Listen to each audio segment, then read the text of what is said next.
ഇന്തോനേഷ്യയിലെ അതിപുരാതനമായ അമ്പലമാണ് ബാലിയില.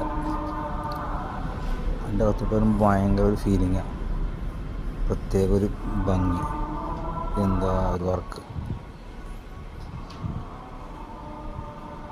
എത്ര കൊല്ലം എത്ര 10, 500, 1000 വർഷമൊക്കെ അടുക്കായിട്ടുണ്ട്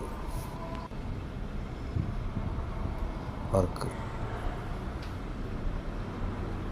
അതിൻ്റെയൊക്കെ ഒരു പെർഫെക്ഷൻ